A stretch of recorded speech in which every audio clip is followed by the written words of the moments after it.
प्रिय विद्यार्थियों, मैं डॉक्टर सुनील कुमार शर्मा, सहायक आचार्य हिंदी, राजकीय महाविद्यालय करौली, कक्षा BA पाठ प्रथम, हिंदी साहित्य, प्रथम प्रश्न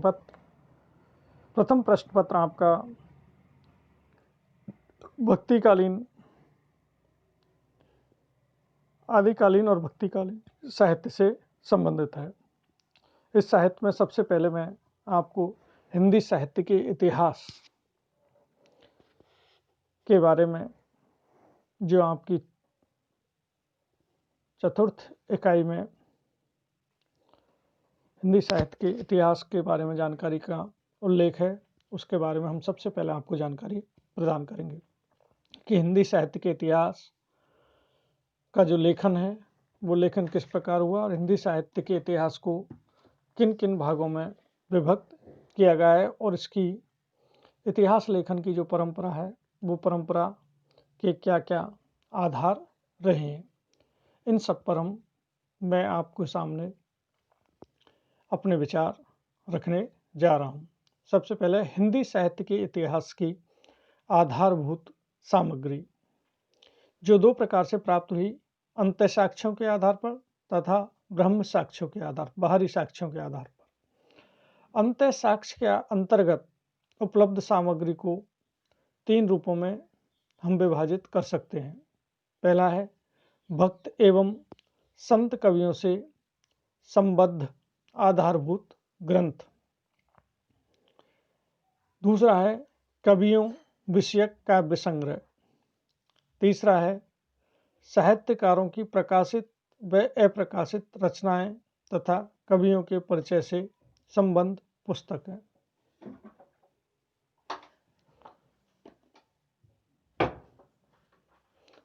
वह साक्ष्य, पहला है साहित्यिक सामग्री, दूसरा है प्राचीन ऐतिहासिक स्थान, शिलालेख, वंशावलियां व प्रामाणिक उल्लेख। तीसरा है जनश्रुतियां अर्थात जनता में फैली हुई अनेक भावनाएं। 4 नंबर है विभिन्न युगों की आंतरिक एवं बाहरी परिस्थितियों की ज्ञापक सामग्री। इस प्रकार से अंतः साक्ष्य और वह साक्ष्य के आधार पर हिंदी साहित्य के इतिहास की आधारभूत सामग्री हमने एकत्रित की और उसी को आधार बनाकर हिंदी साहित्य के इतिहास का काल विभाजन किया।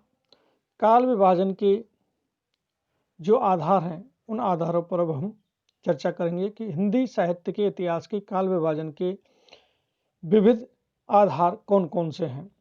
पहला है साहित्य के इतिहास का काल विभाजन कृति का मतलब होता है रचना, कर्ता मन रचनाकार, पद्धति और विषय की दृष्टि से कर लिया जाता है। नंबर 2, कभी कभी नामकरण के किसी सुदृढ़ आधार के उपलब्ध न होने पर उस काल के किसी अत्यंत प्रभावशाली साहित्यकार के नाम पर उसका नामकरण कर दिया जाता है, जैसे भारतेंदु युग, द्विवेदी युग तथा प्रसाद युग आदि। नंबर 3, कभी कभी साहित्य सृजन की प्रमुख शैलियों के आधार पर काल विभाजन कर लिया जाता है, जैसे छायावादी युग, प्रगतिवादी युग, प्रयोगवादी युग आदि। इस प्रकार से हिंदी साहित्य के इतिहास के काल विभाजन के ये विविध आधार हमारे साहित्य इतिहास लेखकों ने रखे हैं। इतिहास के प्रति पाश्चात्य दृष्टिकोण। जहां भारतीय इतिहासकारों के दृष्टिकोण में आदर्शवादिता की प्रमुखता रही है, वहां पाश्चात्य इतिहासकार प्राय यथार्थवादी दृष्टिकोण से अनुप्राणित रहे हैं।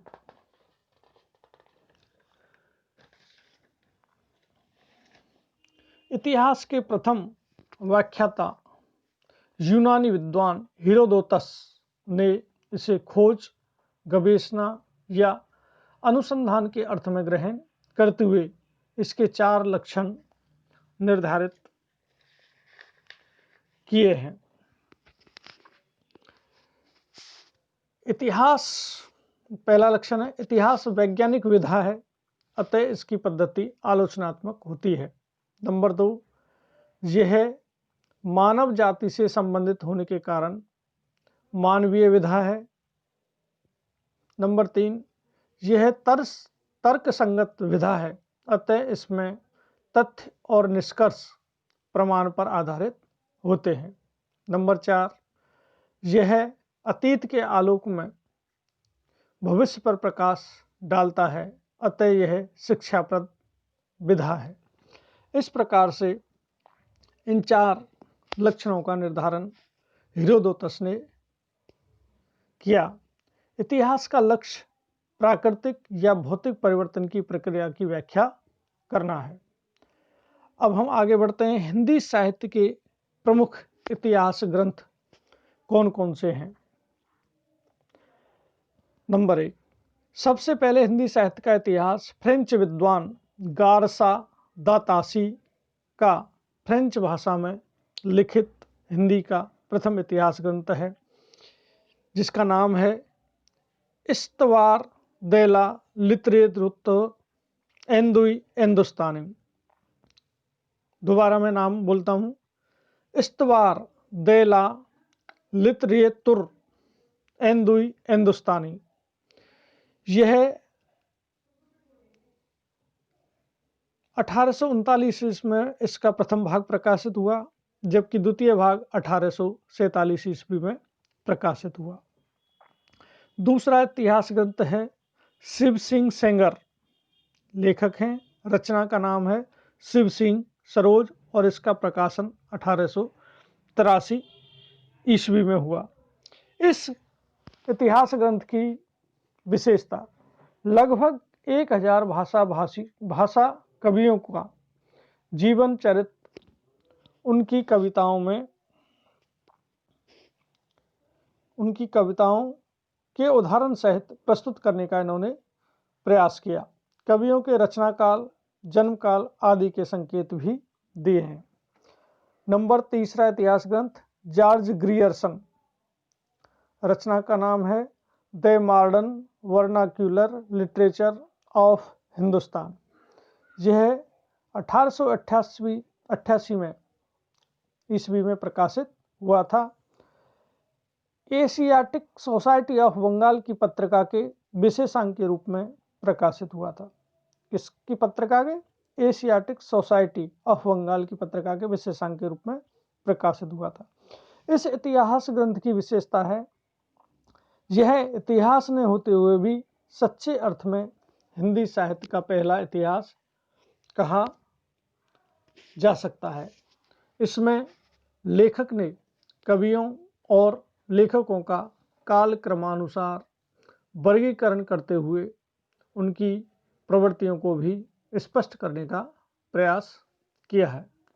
इसके बाद आता है नंबर 4 मिश्र बंधुओं का, जिस रचना का नाम है मिश्र बंधु विनोद। 4 भागों में विभक्त है, जिसके प्रथम 3 भाग 1913 ईस्वी में प्रकाशित हुए तथा चतुर्थ भाग 1934 ईस्वी में प्रकाशित हुआ। इस मिश्र बंधु विनोद जो इतिहास है, उस इतिहास की विशेषता यह है कि इसमें 5000 कवियों को इतिहास में स्थान दिया है तथा दूसरी ओर इसे 8 से भी अधिक कालखंडों में विभक्त किया है। इसके साथ साथ इसमें कवियों के विवरणों के साथ साथ साहित्य के विविध अंगों पर पर्याप्त प्रकाश डाला गया है। सिर्फ कवियों का उल्लेख ही नहीं है, उन कवियों के द्वारा जो साहित्य रचना की गई है उस साहित्य रचना पर भी इसमें विशेष प्रकाश डाला गया है।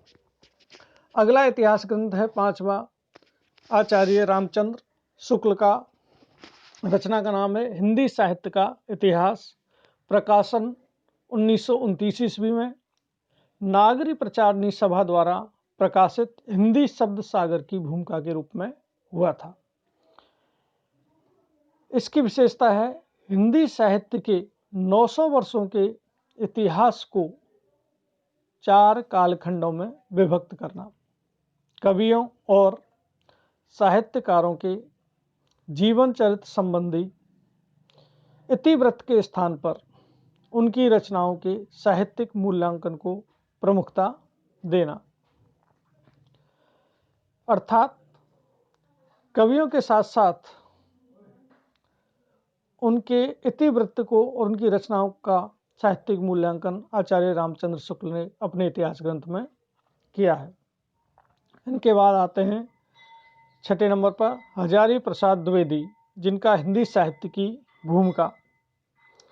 इनकी विशेषता है आचार्य द्विवेदी ने जहाँ परंपरा पर बल दिया, वहाँ आचार्य शुक्ल ने युग निर्माण स्थिति पर। अतः कहा जा सकता है कि दोनों के मत इस दृष्टि से एक दूसरे के पूरक हैं। 7वां ग्रंथ है डॉक्टर रामकुमार वर्मा का हिंदी साहित्य का आलोचनात्मक इतिहास। इसका प्रकाशन वर्ष 1938 माना गया है। इसकी विशेषता है कि 693 ईस्वी से 1693 ईस्वी तक की काल अवधि का इसमें वर्गीकरण किया गया है। दूसरी विशेषता है संपूर्ण ग्रंथ को 7 प्रकरणों में विभक्त करते हुए सामान्यतः शुक्ल के वर्गीकरण का ही अनुसरण किया है। नंबर 3, वीर गाथा काल को चारण काल की संज्ञा देने के अतिरिक्त इससे पूर्व एक संधि काल और जोड़ दिया है।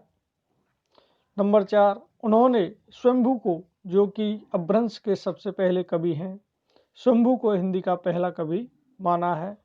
हिंदी साहित्य का आरंभ 693 से स्वीकार किया है।